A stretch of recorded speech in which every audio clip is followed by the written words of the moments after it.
put yourself in that person's shoes. How would you feel if your paycheck was late, if your paycheck was wrong? So that drives that whole ethos of if we all work together and we do everything that we're supposed to do, payday is a happy day. Welcome to the Payroll Podcast with your host, Nick Day. Find out what it takes to truly discover what it takes to elevate your career within payroll as we meet with the industry leaders who are shaping the industry for tomorrow.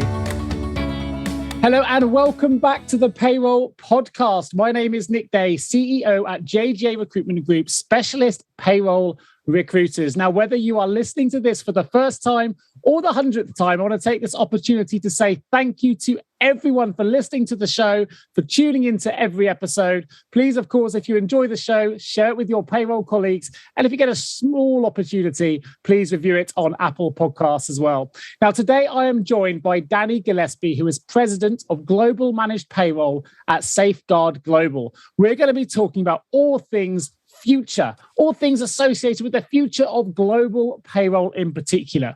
Now, for those not familiar, Dannie has more than 20 years of operational experience from working at pre-revenue startups to Fortune 100 global enterprises.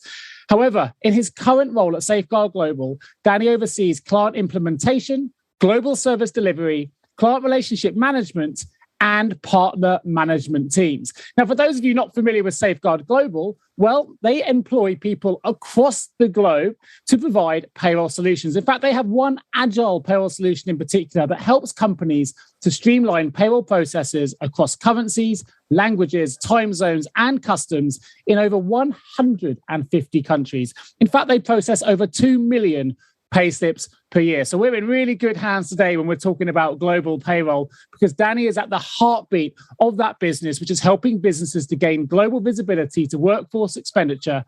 And they are trusted by some of the world's leading brands. So Dannie, who's joining me today from Austin in Texas, let me give you a huge welcome to the Payroll Podcast. How are you feeling today?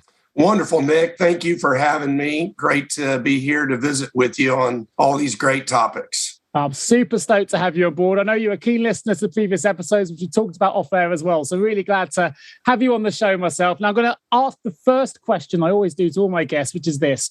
What does the word payroll mean to you? I love that question. So at Safeguard, we call payday happy day. So when I think of payroll, we think of happy day. And what that means to us technically is if we do what we're supposed to, and we provide a timely, accurate, complete, and compliant payroll, everybody's happy.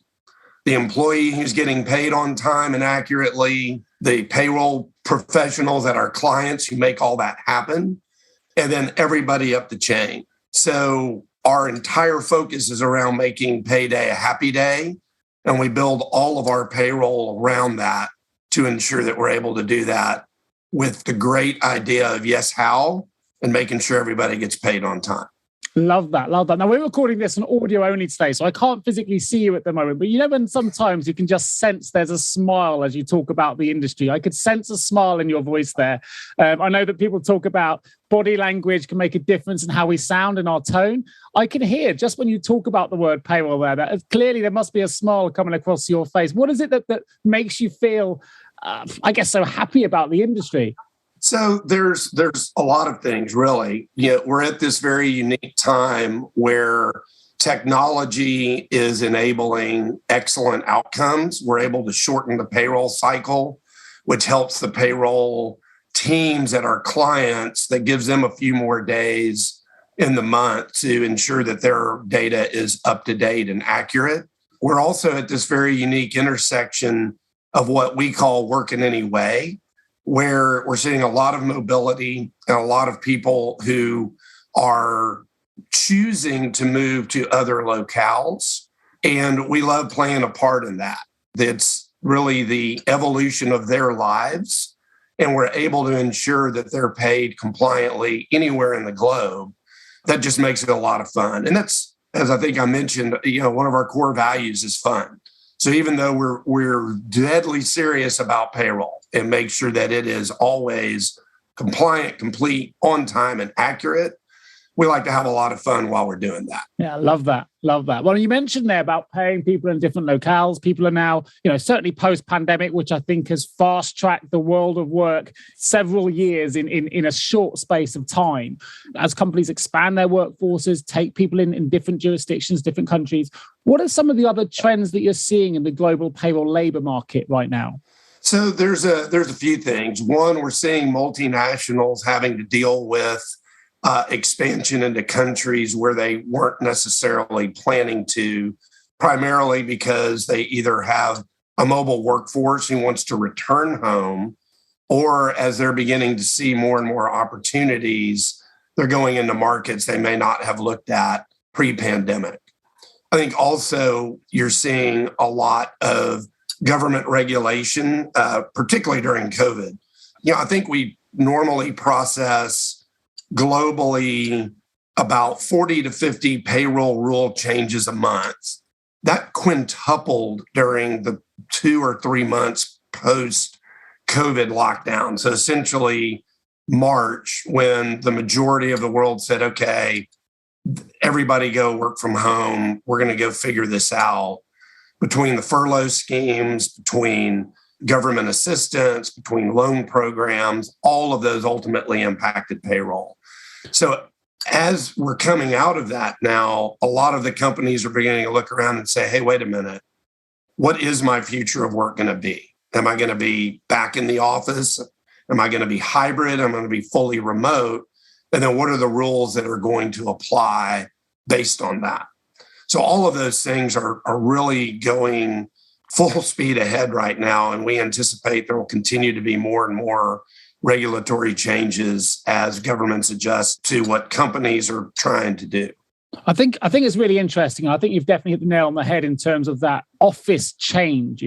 Pre-pandemic, most payroll departments were office-based. It was very, very rare for a payroll employee to be based from a remote location or from a home office, so to speak. Now, we've seen huge changes here in the UK in the way that we do things, and we see that as a recruitment firm as we are. We're often now supporting requirements that involve remote or hybrid-based employees. But you must see that on a massive amplification of that as you see that across global, not just in the UK, but in Europe, in the US and beyond. So with that change and that trend you just highlighted, how are HR and payroll teams, shall I say, adapting to really serve those employees in a new way now that they are working in not just different countries, but different locations within those countries, be it home or office or somewhere else? So I think there's really two big areas. One is work-life balance. So the HR teams are having to ensure that people are beginning to adjust to more of a work from home, work remote situation and ensure that they maintain a proper work-life balance. That's number one. I think number two, as it relates to payroll, just understanding what the differences are. So, in the US, if you move from Texas to Colorado and choose to work from Colorado, what does that do to the taxation? Does that now cause nexus for the company? And it has other tax complications associated with that. When you look at Europe, you may have someone who moved from Italy to Germany because the German company wanted them to be in office.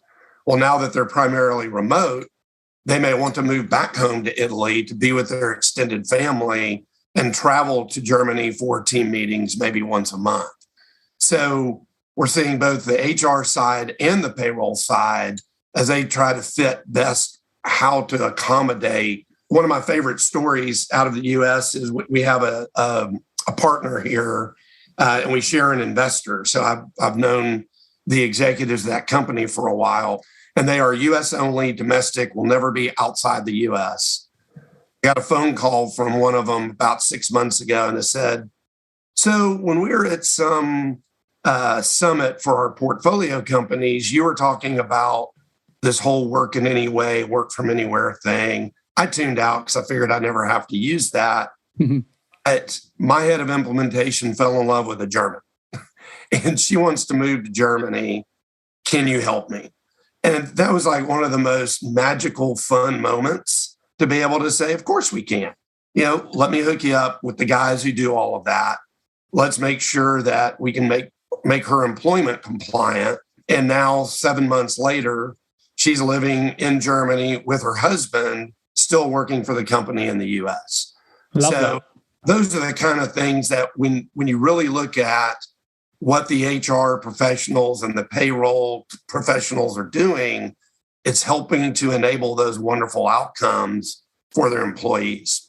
It's a great story, a great example. And we see this as a recruitment firm. We know that if for the companies that really want to build world-class teams, being able to adapt to the way people are paid and where they're based is a real way of getting ahead of the competition in terms of your talent strategy. So, and I know that you've done a lot of studies on this in relation to your work in any way, sort of program that you're launching at the moment. We're going to get into more detail a little bit later. But I think everything you've mentioned there is absolutely on point. The way that we work and working across borders is more accessible now than it's ever been. But are there any other trends that we should be looking out for, I guess, that kind of ties into this? Bringing it back to the global payroll world, what you'll begin to see are more hybrid models that unify all payroll spend, all worker spend really throughout the globe. So whether someone is a direct employee, whether they're an employer of record worker, whether they be a contingent worker even, it's one thing to get your direct paid people paid compliantly, completely on time and accurately, but then it's a whole other thing to be able to do the analysis of where are we spending? Where might we spend in the future? What's happening with our recruiting? Are we starting to recruit in a very tight market? Can we open up and look at other countries now that we have the flexibility to do so? So I think those are huge. And, especially, I know this is really directed at payroll, but it all weaves together, on the recruiting side of your business. There's a billion talented people out there that many companies have never met. Yeah. So now that whole world is open to them. No longer do you have to find the best person within 20 miles of Austin, Texas.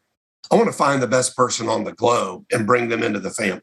Yeah, absolutely right. Which I think that ties in nicely to the huge sort of headline news at the minute, which is around this idea of the Great Resignation, which isn't just in the UK. This is a global resignation issue that companies are going through at the minute. It's definitely something that's happening within the payroll space. I would say it's very much down to a psychological shift in the way that employees view their workplace and how they work, and they now have a little bit more power than probably they've had in the past, where they're saying, you know what, I don't want to return to the office, or I do, depending which way around you are, or I want a different work-life balance. And the pandemic's made me sort of sit back, reflect, and reestablish what it is I want to get from my employer. You must have seen that at a much greater scale at Safeguard Global, across different countries, across different companies that you're supporting, with the amounts of payrolls that you're processing on a regular basis. From what you've seen, Danny, how can employers adapt to the Great Resignation, and is this adaptation causing any complications for them? So, Nick, that's a great question, and it's a fun one and an interesting one, because our point of view is that it's not the Great Resignation, it's the Great Awakening, and it's on both sides. Both the workers and the employers are really beginning to see all these different ways that they can engage. Yeah. So I think from an employer standpoint, making sure that you have the flexibility in your policies, in your work situations, and that you have those mechanisms that allow you to plug into the worker in the way that they would prefer. Whether they want to be a direct employee coming to an office 5 days a week, or they want to be a contingent worker working on very specific projects or milestones, building in that flexibility. It's not easy, but it's doable. And it's really taking each of those components and understanding what the engagement rules are, what the compliance rules are, and then the ability to have that data flow from source to local market back to source is really, really critical. Yeah, I totally agree. I quite like the idea of the Great Awakening. I think that's kind of where I was leading towards when I mentioned it's been a psychological shift. I think you're absolutely right. And it's on both sides as well, because we're seeing employers having to adjust on a daily basis to the way they did things before. And that's very much brought into things that you mentioned there, like flexibility, the wellness of their staff, how they attract talent and then retain the talent, because talent right now is very, very expensive and very, very competitive to get the top talent. And that, as a result of that, employees now have more choice about where they go and what they do and how they want to be managed when they are in a new business. So I tell you what, it'd be really interesting for me to know, if you don't mind me asking the question, someone is at the heartbeat of this at the moment. What have Safeguard Global done in relation to the Great Awakening or the Great Resignation, whatever you want to call it, to adapt to what I would call a very flexible new work environment? So I think, as the phrase goes, we need to eat our own dog food. I remember that from way back when. Yeah, nice. So we've done a couple of things. So one, we surveyed all of our guardians, as we call them, to determine what they wanted in a work environment. And the numbers came back with about 3% wanting to come back into an office full time. Vast majority, 82%, wanting a hybrid work environment, a little bit in office, but mainly remote. And then the remainder wanting a fully remote environment. So for us, and primarily with our EOR model that we deploy across the globe, we've managed to accommodate our folks in the way that they want.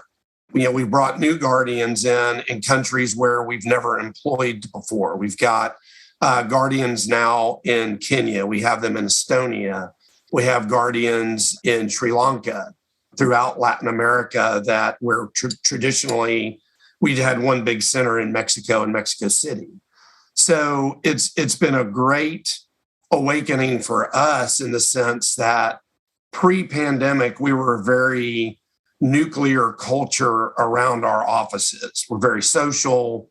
We enjoy each other's company. And then as we dispersed to remote during the pandemic, we realized, okay, we really, really need to make sure that we're taking care of our guardians. We have some now that want to go move back with their extended families, that don't want to come into an office every day.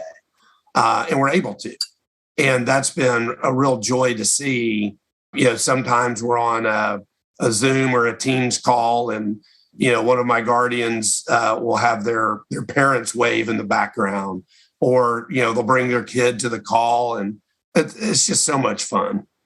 I love that. You know what? I'm gonna applaud you a little bit here, Danny, because one thing that's been frustrating me a little bit as a recruiter here, with my recruitment hat on now, is watching a lot of the marketing come out in LinkedIn and other platforms and wider than that, actually, about the great things that employers are doing now for their staff, and how they're the best employer for X, Y, and Z because they offer flexible working and these different things. But actually, you're the first person genuinely that I've ever heard admit that actually, maybe pre-pandemic, as you mentioned, it was a nuclear workforce and office-based, that perhaps it wasn't perfect before that point. I think this is the point across many, many major brands, right? We thought the payroll departments in particular had to be office-based for it to work. And actually, we've established now during the pandemic that's not necessarily the case, and we can provide more flexibility for our employees on a global scale and not necessarily have that impact on performance or anything like that. In fact, if anything, it can accelerate performance when trust is given and other things, and people have got more flexibility and takes away those anxieties, and all those kind of things. But I've never actually heard anyone say, you know what, we were nuclear before and that was great and it was working, but we've improved and we've actually acknowledged where we weren't doing things right and we've made them better. And now we've got an amazing workforce on the back of that. What we tend to see in the workplace at the minute is just loads and loads of marketing saying we're amazing without any actual acceptance that maybe it wasn't amazing before. And it's needed a pandemic to kind of give us that sea change, that mind shift change to improve the workforce environment for everyone, regardless of brand, of size, or location. So for me, it's a huge, I really applaud you for doing that. It wasn't necessarily something I was expecting, because usually the answer is always focused on what we're doing now without necessarily looking back at what we were doing before. Does that make sense? Mm-hmm. Yes, absolutely. That's something you'll find. I mentioned our core values. We're very transparent. And Bjorn Reynolds, who's our group CEO, I would love for you to talk to him one day. He's a great guy, complete gas of an interview. He's so much fun. But, a lot of what improvement is looking back and understanding how could we have made it better?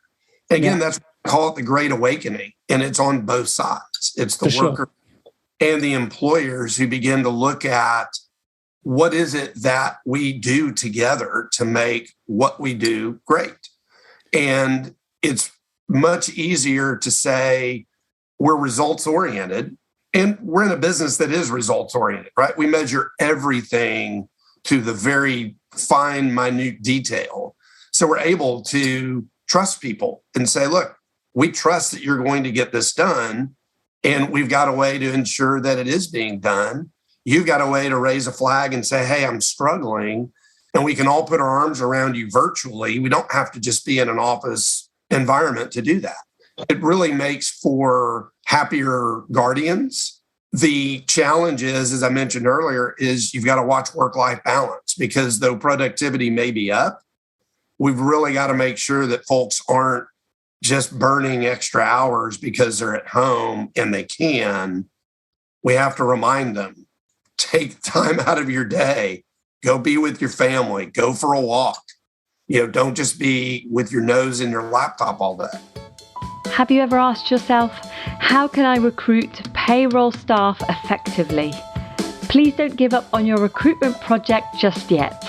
Here at JGA Payroll Recruitment, we appreciate the difficulties associated with attracting, recruiting, and retaining top payroll talent. We also understand just how costly a poor payroll hire can be. JGA Recruitment are a niche payroll recruitment agency who will partner with you to resource payroll candidates who will improve both the accuracy and efficiency of your payroll department. Contact us today on 01727 800 377 or visit jgarecruitment.com to find out more. No, it sounds like you're absolutely on the pulse of this, Dannie, which is really, really encouraging for me as a recruiter to hear. So, I applaud you for sure.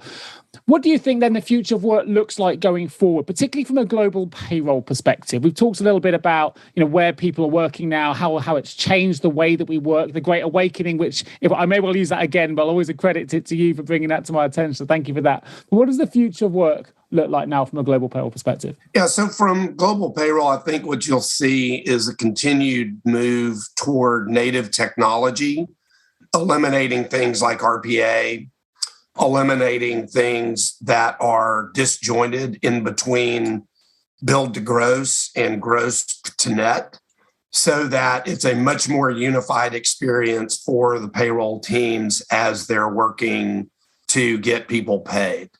A lot of what we do is provide flexibility along with our expertise. So, if a prospect or a client is really super happy with a provider that they use today, and they've got a large population in that country, then we can connect them into our network. So I think you'll begin to see more and more things like that happening, where it's a much more consultative conversation rather than this is my box, you need to fit in my box. Yeah. Much more about, you want to go roll 30 countries into Safeguard. That's awesome. We want all 30. However, are you happy with these two? Let's keep you with those two and we'll plug them into our platform. You may have a fully integrated HCM for only half of your countries. Let's give you the tools so that you can create all of your localized data in one central place rather than relying on templates and spreadsheets and all of that fun stuff.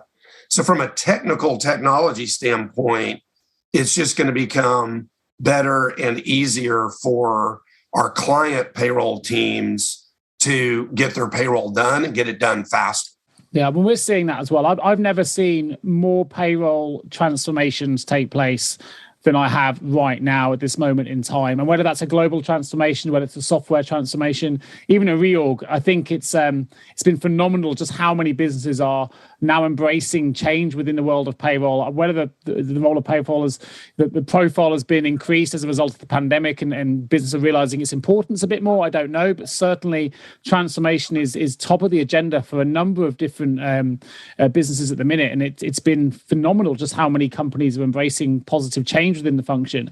But what I would always say when we talk about payroll is, and I don't envy you for this, I'll be honest, Danny, is I would say that every single payroll department is unique, right? There isn't a one size fits all for any payroll operation, whether it's every employee payroll will have its different challenges, whether they're global compliance things to think about, whether it's the nature of the payroll you're processing, whatever it is, everyone is unique. So it must be really challenging for a company like yourself, Safeguard Global, to be able to understand all the different intricacies of every individual payroll to deliver an effective solution. And I guess where I'm going with this is, how does that impact on keeping payroll ahead of the curve? Because some payrolls are quite a bit behind the curve, I would say, and some are desperately trying to stay ahead of it. But because they're all so different, there must be some real limiting factors for some, and some which are really promoting change. But how are you seeing it, and how can we get the whole industry globally to try and stay on the trend that it is, which is really raising the profile across the globe? I think there's a few things. I think what we're seeing from the payroll professional side is their ability to aggregate and to harmonize and then present insights is becoming more and more important.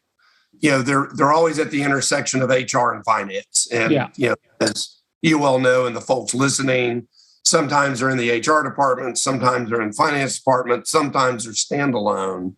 But in all cases, the ability to get insights quickly and understand what trends they do see. Is there a higher attrition rate in one locale versus another? How does that data get married up with any other items that may be giving an indication of a larger trend? Are there more news stories related to employment in, say, Hungary? And so might you then expect some pressure in Budapest, or now really across Hungary, about your ability to recruit and engage folks? So I think that future look is where most folks are looking. And so the transformation really happens to enable both a better, smoother, tactical payroll process. So, getting it from, 7 to 10 days down to 3 is ideal. But then once you've done that, what can you do with all of that information to really understand, as your company grows, where might you grow next? So, a lot of blending of future talent searching with known salary information for yourself as a company, plus other industry insights. That's where folks are really looking at the future to understand expansion and growth. Sure. I think one thing that's come interesting and not necessarily expected when I started this interview today, but actually we've talked about recruitment quite a lot. We've talked about the Great Awakening or the Great Resignation, when we want to call it. You've talked then about the role that talent has to play in being able to run effective payroll processes and transformations if necessary. Well, interestingly, I guess something that we're seeing all the time is that talent is often in short supply. It's very, very competitive, particularly in the world of payroll. And as that profile increases, it becomes more valuable. It's a good thing. We're seeing payroll salaries go up across the globe. And I think that's a positive thing for payroll. If it wants more parity with HR and finance and it wants to stand alone, I think these steps need to happen. But what word of advice would you give to an organization and payroll teams if they're trying to keep their head above water in the current labor market? Talent is in short supply. What advice would you give to help them, I guess, navigate these waters at the moment?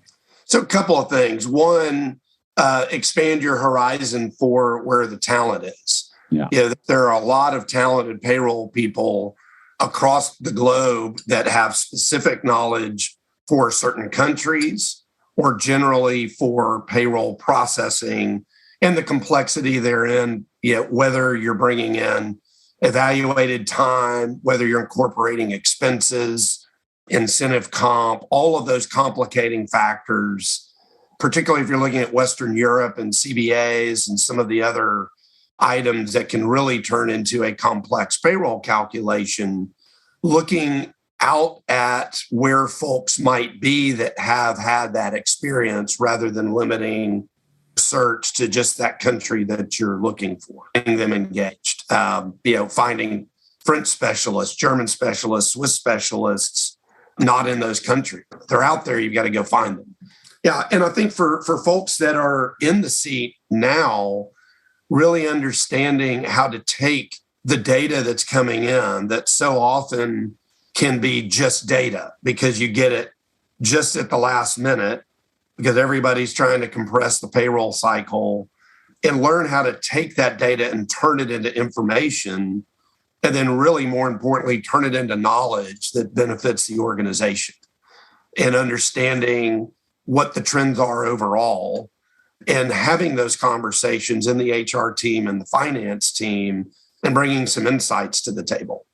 Hey, did you realize that our average salary in Luxembourg has almost doubled in the last 5 years? Might we look at some other place for our next set of hires? Those aren't necessarily thoughts that are on the executives' minds that are expanding the business because they're looking at certain geographies to do commercial markets or to have a large operation maybe. So being in the middle of those conversations is valuable and it's really important. And I think that helps elevate that role into much more of an analysis and insight function. Yeah.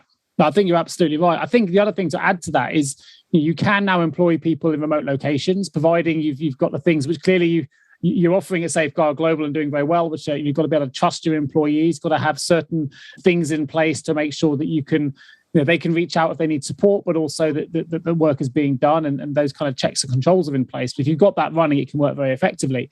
But also there is a global workforce out there that's also very happy to relocate and move. And I think we often forget that if you're looking for, and we've done this recently as a recruiter here, if you're looking for a German payroll specialist, for example, but you can't find the talent because the salaries have gone up or people aren't moving, you've got people processing German payrolls as an example in many other countries as well. And those people will often, if you can't set them up remotely, well, actually, you might find that these individuals are also open to moving locations. And a lot of people now are very open to broadening their own horizons by experiencing different cultures and different experiences by moving to a different country as well. And that must be something that you must see a lot of employee moves, not just setting up remotely, but also seeing people actually physically. You mentioned global mobility at the start of this interview, but actually physically moving their homes and families. Yeah, absolutely. I think it comes back to that work in any way. So if someone is open to moving, absolutely, there's opportunities for them to move to another country, to another city.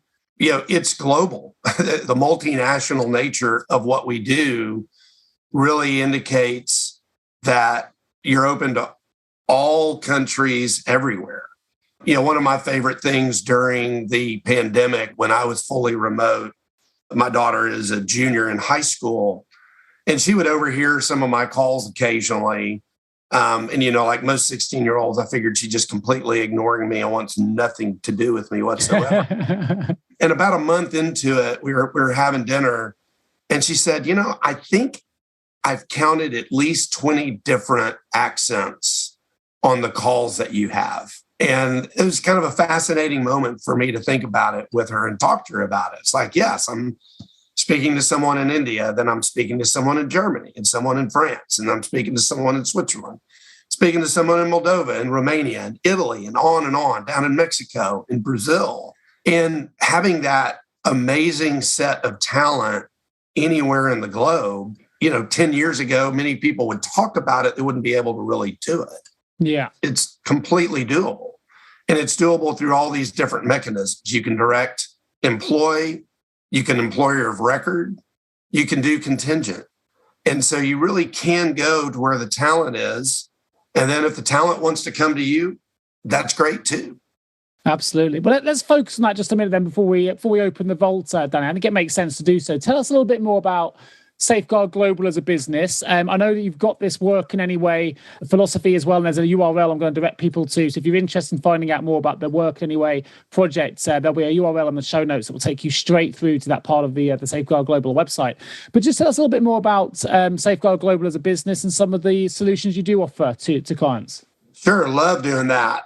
So really the way that we look at the world in the work in any way is as companies are expanding, they really have one of two choices: to either form an entity and then grow in that country through the entity, or if they're entering a market, exploring, they can begin entity-less under the employer of record model.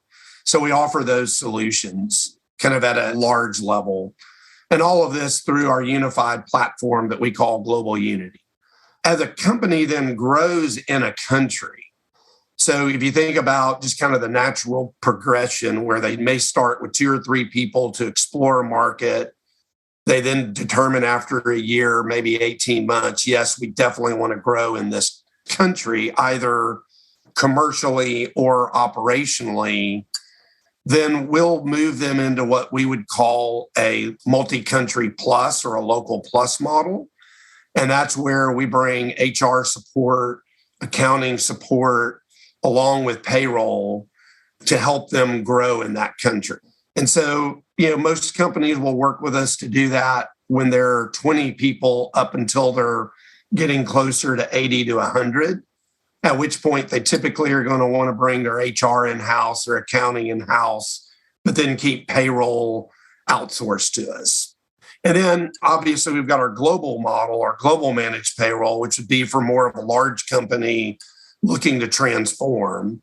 And that's where we would bring all of our suite of solutions, employer of record, local plus, multi-country plus, or global, to the table with them. So typically those are clients that are putting Workday in as their HCM, and they're beginning to centralize and harmonize all of their processes, all of their data, and they want a unified experience in which to do that. And so we offer that full stack from your first entry into a country to your 10,000th employee in that country. Amazing. Well, it's a business that I obviously know well, working in this space as well. So can't recommend what you guys do enough. They're obviously, you're one of the leading lights in the world of global payroll. So if you want to find out more and you're listening to this, perhaps you just want to find out more about the business, you want to check out some amazing resources, or perhaps you want to get in touch with Dannie and any of the Safeguard Global team, do head over to safeguardglobal.com. And I will also include a URL link to the Work in Any Way part of their website as well, because it's a really fascinating read. Perhaps if you're not quite got your head around how this can work, then I would definitely recommend checking out that link as well. And that'll be in the show notes, along with Danny's direct LinkedIn account as well. Now we're going to open the vault, Dannie, if we can. Entering the vault. Some short, sharp answers. So one piece of advice you would give to someone working in payroll right now? Information and knowledge. Keep focusing on information and knowledge. Nice. B, if you had the power of foresight and could change the entire payroll industry with one action or one improvement, what would that action or improvement be? Reducing friction of data movement. Oh, nice. And last but not least, I know you're going to like this because off air, I've discovered you're a keen guitarist with some a couple of nice Telecasters in your mix. So if payroll were a song, what song would it be and why? Oh, wow. That's a great one. I think it would be Happy by Pharrell. Nice. Just absolutely. It's going back to how I opened this up. It's Happy Day. Payroll's Happy Day. Tell us a little bit more about that then, Dannie. I'm sure the listeners would love to hear, because I know this is bringing the fun into payroll is something that you're really passionate about. It'd be great to hear a little bit more about some of the, I guess why you have that ethos, I guess, because it's a great personality trait to have, I think, to bring that payroll fun back in-house. We have this thing we call Yes How. And what we remind ourselves every day is, we're not making forks. Our business is not manufacturing. It's not making a product. What we really do at the end of the day is we make people happy because we're getting them paid timely, accurately, completely, and compliantly. And so if there's ever a doubt, put yourself in that person's shoes. How would you feel if your paycheck was late, if your paycheck was wrong? So that drives that whole ethos of, if we all work together and we do everything that we're supposed to do, payday is a happy day. From the person getting paid all the way up through the CFO and the CHRO of the client company, because there are no issues related to payday. We solve problems before they're problems. We solve issues before they're issues. We validate. We do lots of front end data validation. We work with our clients to say, hey, wait a minute, last pay period, your gross was this pay period, it looks vastly different. Is that a problem with your source data? So we try to get everything that we can in that proactive mindset, making payday a happy day. I love that. You know what? I'll tell you one of the reasons I really like it. I know you've answered that in the context of Safeguard Global, which is great, but you've actually kind of surmised the role of the payroll manager there, and why the role of the payroll manager is a fun role to have, and we're trying to sell this as an industry for the newbies coming into the world of payroll. It is fun. It's incredibly important. And as you just mentioned, if you get all those things right, then you will absolutely have a paramount role to play in your business in keeping the employees happy, to keeping their well-being in check. Because if the pay is wrong, that's when anxieties start. That's when all the little knock-on effects can happen. But if you are a payroll manager responsible for keeping people paid accurately and on time, then you know what? That happiness in that business kind of starts with you. And I think that's a really, really great way to round off the show, Danny. It's been an absolute pleasure having you on the Payroll podcast today. Thank you, Nick. It's great visiting with you. And maybe offline we can play some guitar. Sounds like an absolute plan. I thought you sound like you might be slightly better with the guitar than I am, but I'll be up for the challenge for sure. Of course, if you are a payroll leader listening to this show and you have a payroll-related vacancy you would like some specialist payroll recruitment support with, of course, as Danny mentioned now, you can recruit across the globe. We can recruit remote staff, we can recruit office-based staff anywhere across Europe. So please do get in touch with either myself or my team at www.jgarecruitment.com. Just leaves me to say a huge thank you to everyone for tuning into the show again today. Please remember to share it with your payroll colleagues, review it if you can. I look forward to bringing you the next episode real soon. Thank you, Danny. Thank you so much for tuning into the Payroll podcast with Nick Day of JGA Recruitment. If you need help with a current payroll vacancy, then please get in touch with Nick and his team. All contact details can be found in the episode notes. In the meantime, to make sure you never miss a future episode, please subscribe to the show through any of your favorite podcast channels. Till next time.